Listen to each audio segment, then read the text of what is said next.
What is going on, everybody? Welcome to Sports Talk with Broge. What we have here for you today is, it's not a mock draft, but what it is ESPN put out an analysis of these players in the 2018 draft, and they discuss who has the best percentage to be an all-star, to be a starter, to be a bench player, to be a bust, and they break that down in percentages and discuss who they think is going to be the best player coming out of this draft for the NBA career. So what they kick us off with is not Luka from Slovenia. It's not Ayton from Arizona, but it's Marvin Bagley III from Duke, and I like him. He's going to be a stud in this league. I really do find his game very entertaining. I think it relates to the NBA game.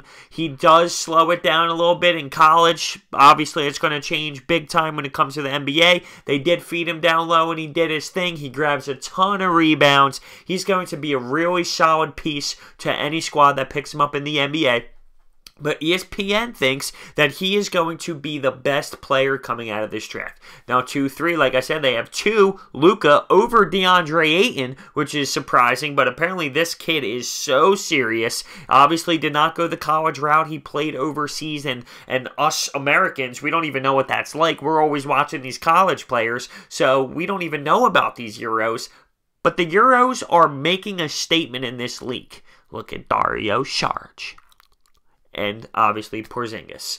So after that, 2-3, you have 4, and Jaren Jackson Jr. from Michigan State. I've talked about him in the past. He is somebody who is so freakishly athletic, and that obviously translates to the professional game. If you have that type of body structure, quick movements, length, you can play in the NBA, and he is a freak of nature. Now, I think he is going to be somebody that needs a little bit more time to develop, but once he does develop, he has a skill set and the length and athleticism to be somebody in this league that can compete at this level. So needs a little bit more time to adjust to the game and develop as a player individually, but has one hell of an upside.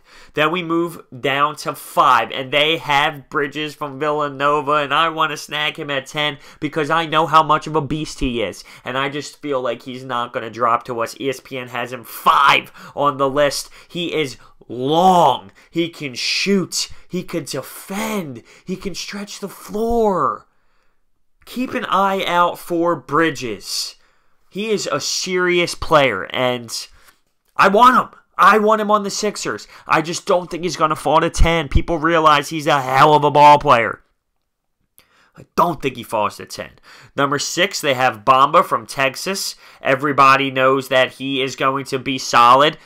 People think he's getting underrated. There's a lot of analysts out there saying that people have him down too far on the draft board. He's somebody like Jackson Jr. from Michigan State who might need a little bit of time to develop, but has the ability to be a huge piece to a team that can be very successful. They think he's going to have amazing footwork. They think he has the physical ability to be somebody physically dominant in this league. I mean, I'm talking about like Boogie Cousins big, Joel Embiid big. I mean, they're talking big. But a lot of people praise his upside, and ESPN puts him at 6. Wendell Carter Jr. from Duke. We obviously saw him play with and alongside Marvin Bagley. Obviously, Marvin Bagley is a better player than him, but he is another person that is very athletic and a very solid player. Colin Sexton at 8, coming out of Alabama. He sparked it up a little bit, made that Alabama team go on a decent-sized run to make it happen to get into the tournament. And he likes the ball in his hands, especially he did it in Alabama. He's got the nice hair going on. He is a player, like, now we're starting to hit people who I don't think will make an immediate impact. These players obviously need more developing time than, say, the top 4 or 5 guys. But he's somebody who is on their radar. Zahir Smith from Texas Tech, a veteran leadership group out there who really worked hard and made it deep into the NCAA tournament. And at number 10, Trae Young. Now, he's the most iffy player for me. People always compare him, obviously, to Steph Curry because he just shoots the ball. I think he is so raw. I thought Fultz was raw. Trae Young is going to need some serious adapting to the NBA. I'm not saying he can't shoot the basketball because that's something you really don't lose, and the distance he was doing it from obviously correlates to the NBA game.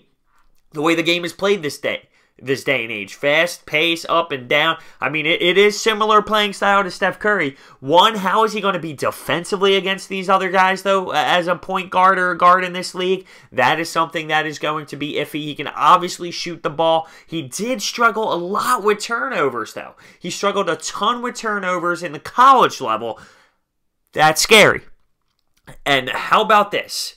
At 11, Michael Porter Jr. He goes to Missouri. He had the issue. He goes to Missouri. He gets injured. He doesn't play. He comes back late. And this was somebody who was supposed to be a legitimate top prospect. He doesn't play, so he loses a little bit of credibility there. And now what happens? He's going to fall. Is he going to be somebody who falls real late and people missed out on him because he didn't play? He has my eyes on him. He has my eyes on him. Now, I'll be honest with you. I expected to know a lot more about him after watching him play this college season, but being injured, I didn't get that opportunity. I know he's got high talent, high praise. People are talking about they really want the Sixers to get him if he falls to 10. I want a pure scorer. That's what I want as a Sixers fan. A pure scorer. Is that what Michael Porter Jr. is? Is he just he can score at will? I don't know.